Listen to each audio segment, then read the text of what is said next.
আসসালামু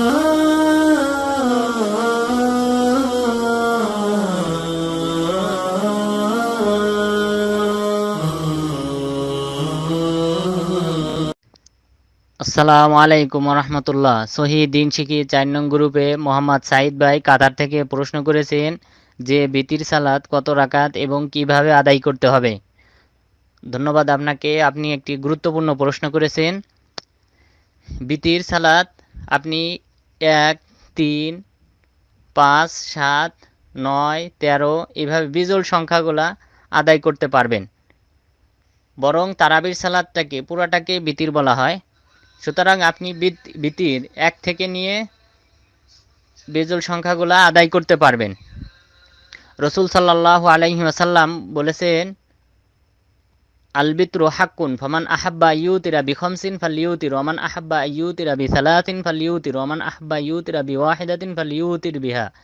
সহিহ ইবনে হিব্বানের 2407 নম্বর হাদিস এবং হাদিসটি শুআইব আল-আরনাউত রাহিমাহুল্লাহ তিনি বলেছেন সহিহ মুসলিমের শর্তের উপর হাদিসটি, যে যদি তোমাদের মধ্যে কেউ ভালোবাসে যে 5 রাকাত বিতির পড়বে সেজন্য 5 রাকাত পড়ে, কেউ যদি 3 রাকাত চায় তাহলে সেজন্য 3 রাকাত পড়ে, কেউ যদি 1 রাকাত চায় তাহলে সেজন্য 1 রাকাত বিতির পড়ে।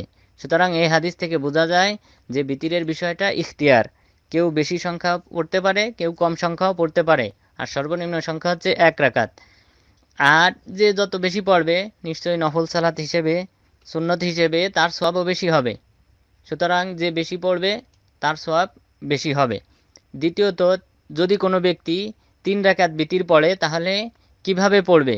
3 রাকাত পড়লে 2টি নিয়ম আছে। প্রথম হচ্ছে কোনো বৈঠক ছাড়াই তাশাহুদ, শুধুমাত্র 3 নাম্বার রাকাতে বসবে এবং সালাম ফিরাবে, তাশাহুদ পড়ে সালাম ফিরাবে, এটা এক পদ্ধতি। দ্বিতীয় পদ্ধতি হচ্ছে যদি কোনো ব্যক্তি চায় যে বিতিরের সালাত 2 রাকাত পড়ে সালাম ফিরাই দেবে, এরপর পরে দাঁড়িয়ে আরেক রাকাত পড়বে, সেটাও পারবে। এই 2 নিয়মে 3 রাকাত বিতির পড়া জায়েজ আছে। প্রথম পদ্ধতি অর্থাৎ এক বৈঠকে 3 রাকাত, এটি হচ্ছে সুনানুল কুবরা লিল বাইহাকি 4803 নম্বর হাদিস, সুনানুন নাসাই 1701 নম্বর হাদিস, সুনানুল কুবরা লিন নাসাই 446 নম্বর হাদিস এবং 10508 নম্বর হাদিস, এবং হাদিসটি শাইখ আলবানী রাহিমাহুল্লাহ সহিহ ওয়া যঈফ সুনানুন নাসাইতে সহিহ বলেছেন। ইমাম নববী রাহিমাহুল্লাহ তার মাজমু গ্রন্থে তিনি এই হাদিসটি সহিহ বলেছেন। হাদিসটি হচ্ছে রসুল আয়েশা রাদিয়াল্লাহু আনহা বলেন, কানা রাসূলুল্লাহ সাল্লাল্লাহু আলাইহি ওয়াসাল্লাম ইউতিরু বিসালাতিন লা ইয়াকুদু ইল্লা ফি আখিরিহিন্না। রসুল সাল্লাল্লাহু আলাইহি ওয়াসাল্লাম 3 রাকাত বিতির পড়তেন আর শুধুমাত্র শেষ রাকাতে বৈঠক দিতেন। আর দ্বিতীয় পদ্ধতি যে আপনি 2 রাকাত পড়ে সালাম ফিরাবেন, এরপর তৃতীয় রাকাত পড়বেন, সেই নিয়ম সম্পর্কে ইবনে ওমর রাদিয়াল্লাহু আনহু থেকে বর্ণিত। তিনি বলেন, আন্নাহু কানা ইয়াফসিলু বাইনা শাফঈহি ওয়া বিতরিহি বিতাসলিমা ওয়া আখবারা আন্না নবী সাল্লাল্লাহু আলাইহি ওয়াসাল্লাম কানা ইয়াফআলু যালিক। ইবনে ওমর রাদিয়াল্লাহু আনহু 2 রাকাত পড়ে সালাম ফিরাই দিতেন, এরপর আরেক রাকাত পড়ে বিতির পড়তেন, এবং তিনি বলছেন যে রাসূল সাল্লাল্লাহু আলাইহি ওয়াসাল্লাম এরকম করতেন। এটি সহিহ ইবনে হিব্বানের 2435 নম্বর হাদিস এবং ইবনে হাজার আল আসকালানী রাহিমাহুল্লাহ তার ফাথুল বারী গ্রন্থে তিনি হাদিসটি সহিহ বলেছেন। এখন যদি কোনো ব্যক্তি 5 রাকাত বিতির পড়েন তাহলে তার ক্ষেত্রে একটি মাত্র নিয়ম, একটি মাত্র পদ্ধতি জায়েজ আছে। সেটি হচ্ছে কোনো বৈঠক ছাড়া শুধুমাত্র 5ম রাকাতে বৈঠক দিয়ে তারপর সালাম ফিরাবে। সহিহ মুসলিম 737 নম্বর হাদিস, আয়েশা রাদিয়াল্লাহু বলেন রাসূল সাল্লাল্লাহু আলাইহি ওয়াসাল্লাম 13 রাকাত বিতির পড়তেন, 13 রাকাত সালাত আদায় করতেন, অর্থাৎ রাতের সালাত। ইউতিরু মিন যালিকা বিখামসিন লা ইয়াজলিসু ফি শাইইন ইল্লা ফি আখিরিহা।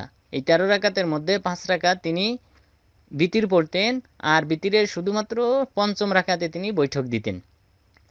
এখন কোনো ব্যক্তি যদি 7 রাকাত বিতির পড়েন তাহলে তার ক্ষেত্রে 2টা নিয়ম জায়েজ আছে। 1 নম্বর হচ্ছে 7 রাকাত পড়ে ফেলবেন, 7 রাকাতে গিয়ে 7ম রাকাতেই শুধুমাত্র বৈঠক দেবেন, এর মাঝে কোনো বৈঠক নাই। এটি হচ্ছে একটি পদ্ধতি। আরেকটি পদ্ধতি হচ্ছে 6 রাকাত পড়ে বৈঠক দেবেন, প্রথম বৈঠক দেবেন, বৈঠক দিয়ে পরে দাঁড়িয়ে আবার 7ম রাকাত পড়ে বৈঠক দিয়ে সালাম ফিরাবেন। এই 2টি পদ্ধতি জায়েজ আছে যদি কোনো ব্যক্তি 7 রাকাত বিতির পড়েন, কারণ এই 2 পদ্ধতিতেই সহিহ হাদিস বর্ণিত হয়েছে। সুনানুন নাসাই 1714 নম্বর হাদিস, উম্মু সালামা রাদিয়াল্লাহু আনহা বলেন, কানা কানান নবী সাল্লাল্লাহু আলাইহি ওয়াসাল্লাম ইউতিরু বিখামসিন ওয়া বিসাবইন লা ইয়াফসিলু বাইনাহুন্না বিসালামিন ওয়ালা কালাম। রাসূল সাল্লাল্লাহু আলাইহি ওয়াসাল্লাম বিতির পড়তেন 5 রাকাত 7 রাকাত, আর এই 5-7 রাকাতের মাঝে কোনো বৈঠক দিতেন না, কোনো সালাম ফিরাইতেন না, কোনো কথা বলতেন না।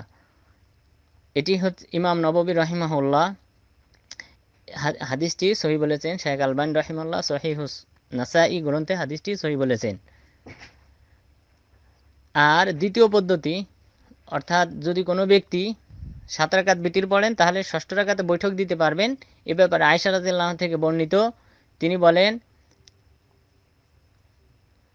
লা ইয়াকুদু আওতারা বিসাবইন ফালাম্মা কাবুরা ওয়া যাউফা আওতারা বিসাবই রাকাআতিন লা ইয়াকুদু ইল্লা ফিস সাদিসাতি সুম্মা ইয়ানহাজু ওয়া লা ইউসাল্লিম ফায়ুসাল্লি সাবিআতা সুম্মা ইউসাল্লিমু তাসলিমা। যে রসুল সাল্লাল্লাহু আলাইহি সাল্লাম যখন বয়স হয়ে গেল তখন 7 রাকাত বিতির করলেন এবং 7 রাকাতের মধ্যে ষষ্ঠ রাকাতে বৈঠক দিলেন, এরপর সপ্তম রাকাতে আবার বৈঠক দিলেন, এরপর একবার সালাম ফিরাইলেন। সুনানে আবু দাউদ 1342 নম্বর হাদিস, সুনানুন নাসাই 1719 নম্বর হাদিস। হাদিসটি শুআইব আল-আরনাউত রাহিমাহুল্লাহ এবং শেখ আলবানী রাহিমাহুল্লাহ তারা সহি বলেছেন। এখন কোনো ব্যক্তি যদি বিতির পড়েন 9 রাকাত, তাহলে সেই ক্ষেত্রে একটি মাত্র পদ্ধতি, সেটি হচ্ছে আপনি অষ্টম রাকাতে বৈঠক দেবেন, এরপর বৈঠক দিয়ে উঠে দ্বিতীয় বৈঠক দেবেন নবম রাকাতে। এটি সহি মুসলিম 746 নম্বর হাদিস। আয়েশা রাদিয়াল্লাহু আনহা বলেন কানা আন্না নবী সাল্লাল্লাহু আলাইহি ওয়াসাল্লাম কানা ইউসাল্লি 9 রাকাতিন লা ইয়াজলিসু ফিহা ইল্লা ফি সামিনা। যে রাসূল সাল্লাল্লাহু আলাইহি ওয়াসাল্লাম 9 রাকাত বিতির করতেন, অষ্টম রাকাতে বৈঠক দিতেন, এরপর দাঁড়াতেন, এরপর পুনরায় নবম রাকাত পড়ে আবার বৈঠক দিয়ে সালাম ফিরাতেন। সুতরাং সংক্ষেপে বিতির পড়ার নিয়ম হচ্ছে, কোনো ব্যক্তি যদি 1 রাকাত, কোনো ব্যক্তি ইচ্ছা করলে 1 রাকাত বিতির পড়তে পারেন, এর চেয়ে বেশি পড়তে পারেন, বেশি পড়লে সওয়াব বেশি হবে। আর কোনো ব্যক্তি যদি 3 রাকাত পড়েন তাহলে দুই পদ্ধতিতে করতে পারবেন। প্রথম রাকাতে প্রথমে 3 রাকাত পড়বেন কোনো বৈঠক ছাড়াই, তৃতীয় রাকাতে বৈঠক দেবেন, এটি একটা পদ্ধতি। আর দ্বিতীয় পদ্ধতি হচ্ছে 2 রাকাত পড়ে সালাম ফিরিয়ে এরপর পরে আবার 1 রাকাত পড়বেন। আর কোনো ব্যক্তি যদি পঞ্চম 5 রাকাত বিতির পড়তে চান তাহলে শুধুমাত্র একটি পদ্ধতি, সেটি হচ্ছে একাধারে কোনো বৈঠক ছাড়াই তাকে 5 রাকাত পড়তে হবে। আর কোনো ব্যক্তি যদি 7 রাকাত পড়েন তাহলে সেক্ষেত্রে দুটি পদ্ধতি, একটি হচ্ছে ষষ্ঠ রাকাতে বৈঠক দিতে পারবেন, এরপর সপ্তম রাকাতে আবার বৈঠক দেবেন, অথবা সরাসরি 7 রাকাত পড়বেন। আর কোনো ব্যক্তি 9 রাকাত বিতির পড়লে তাকে শুধুমাত্র একটি পদ্ধতি, সেটি হচ্ছে অষ্টম রাকাতে বৈঠক দেবেন এবং নবম রাকাতে আবার বৈঠক দিয়ে সালাম ফিরাবেন। এই হচ্ছে রাসূল সাল্লাল্লাহু আলাইহি ওয়াসাল্লাম থেকে সহিহ হাদিস দ্বারা প্রমাণিত বিতির সালাত। ধন্যবাদ।